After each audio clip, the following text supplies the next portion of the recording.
ہم پورنوگرافی کی ابتدا اور تاریخ کا جائزہ لیں تو ہمیں معلوم ہوگا کہ یہ سینکڑوں سال پہلے بھی کسی نہ کسی طرح انسانوں میں موجود تھی،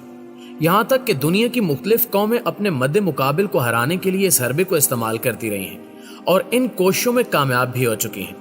لیکن دوستو، آج کی ویڈیو کا موضوع پورن انڈسٹری یا فیش اداکارائیں نہیں، بلکہ آج کی ویڈیو میں ہم آپ کو تاریخی انسانی کے ایک ایسے ناول کے بارے میں بتائیں گے جسے تاریخ کا سب سے غلیظ ترین ناول ہونے کا اعزاز حاصل ہے، اور کہا جاتا ہے کہ یہ وہی ناول ہے جس پر جدید پورنوگرافی کی بنیاد رکھی گئی۔ یہ بات ہے آج سے 200 سال پہلے کی، جب فرانس سے تعلق رکھنے والے ایک مصنف مارکوس ڈاسیڈ نے ایک فیش ترین کہانی تحریر کی جس کا نام ڈیز آف سوڈومیتھ 120 رکھا گیا۔ کہا جاتا ہے کہ یہی وہ شخص تھا جس نے دنیا کی توجہ پورنوگرافی کی جانب مبذول کروائی اور دنیا کو ایک ایسا زہر فراہم کیا جس کا توڑ آج تک کسی کو نہیں مل سکا۔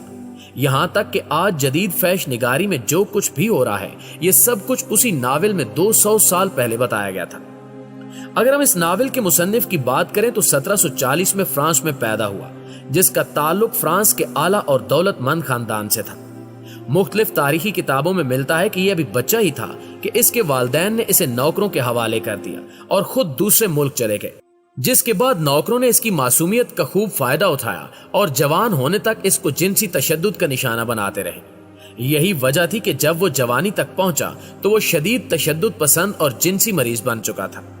یہ بچپن میں اپنے ساتھ ہونے والے بھیانک واقعات کا بدلہ لینا چاہتا تھا، لہٰذا دولت کے بلبوتے پر یہ اپنے گھر میں روز کوئی نہ کوئی عورت لاتا اور اسے خوب جنسی تشدد کا نشانہ بناتا، اور انہی سیاہ کارناموں کی وجہ سے اسے کئی بار جیل کی ہوا بھی کھانی پڑی۔ لیکن جیل سے باہر آتے ہی وہ پھر یہ کام شروع کر دیتا۔ لیکن جب یہ ان چیزوں سے تھک گیا تو اس نے اپنے دماغ میں بھری ہوئی غلاظت کو لکھنے کا فیصلہ کیا، اور پھر 3 ماہ کی مسلسل محنت کے بعد اس نے ایک کتاب لکھ ڈالی جس کا نام اس نے ڈیز آف سوڈومیتھ 120 رکھا۔ کہا جاتا ہے کہ جب اس نے یہ کتاب لکھی اس وقت یہ جیل میں قید تھا، لہٰذا اس نے کتاب لکھنے کے بعد اسے اپنی جیل کے ایک پوشیدہ مقام پر چھپا دیا، کیونکہ یہ دور فرانس میں انقلاب کا دور تھا اور مارکوس اس کتاب کو ہر قیمت پر محفوظ کرنا چاہتا تھا، اس لیے اس نے اسے مسلسل چھپائے رکھا۔ لیکن بدقسمتی سے چند دنوں بعد انقلابیوں نے اس جیل پر حملہ کر دیا اور سب کچھ جلا کر راکھ کر دیا، یہاں تک کہ مارکوس خود بھی اس حملے میں مارا گیا۔ لیکن حیران کن طور پر اس کی لکھی ہوئی کتاب محفوظ رہی، کیونکہ اس حملے سے 2 دن پہلے ہی کسی شخص نے اس کتاب کو وہاں سے چرا لیا تھا۔ لیکن پھر یہ کتاب کہاں غائب ہو گئی اس بارے میں کوئی نہیں جانتا۔ اس کے بعد سن 1904 میں یہ کتاب چند پبلشرز کے ہاتھ لگ گئی، لیکن اس کتاب کے منظر عام پر آتے ہی ایک ہنگامہ کھڑا ہو گیا اور دنیا بھر سے اس کے خلاف آوازیں بلند ہونے لگی، یہاں تک کہ مختلف ممالک نے اس کو بیچنے اور پڑھنے پر پابندی لگا دی، کیونکہ اس کتاب میں انتہائی فحش اور ظالمانہ رویے تھے جو عوام کے لیے انتہائی خطرناک ثابت ہو رہے تھے۔ لیکن اس کے باوجود مختلف ممالک نے اسے پبلش کرنے کی اجازت دے دی، اور حیران کن طور پر یہ کتاب بہت منافع بخش ثابت ہوئی۔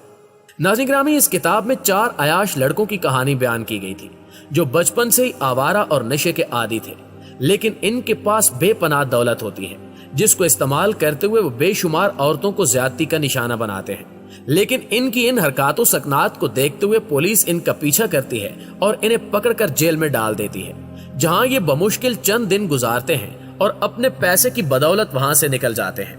اور پھر شہر سے دور ایک محل نما گھر میں رہائش اختیار کر لیتے ہیں، جہاں روزانہ یہ لڑکے نئی لڑکیاں لاتے ہیں جن کو جنسی تشدد کا نشانہ بناتے ہیں اور پھر چھوڑ دیتے ہیں،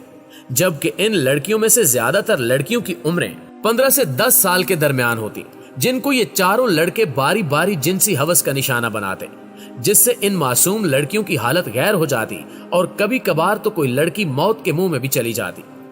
اس کے علاوہ اس کتاب میں لکھا گیا ہے کہ ان لڑکوں نے اپنے محل میں کچھ جوان لڑکے بھی رکھے ہوئے تھے جو مختلف علاقوں میں جا کر وہاں سے نوجوان لڑکیاں اکٹھے کرتے اور ان کے سامنے پیش کر دیتے، جس پر ان جوان لڑکوں کو انعام سے نوازا جاتا۔ یہ 4 لڑکے اس محل میں 120 دن تک رہے، اور ان میں سے کوئی بھی دن ایسا نہیں تھا جب یہاں کوئی حرام کام نہ کیا گیا ہو۔ یہی وجہ ہے کہ اس ناول کا نام بھی The Days of Sodomieth 120 رکھا گیا، جس کا مطلب ہے صدوم کے 120 دن، جبکہ اس ناول میں تصاویر کے ذریعے مرد و خواتین کو گروپوں کی شکل میں جنسی عمل سے گزرتے دکھایا گیا ہے۔ اس میں پرتشدد جنسی عمل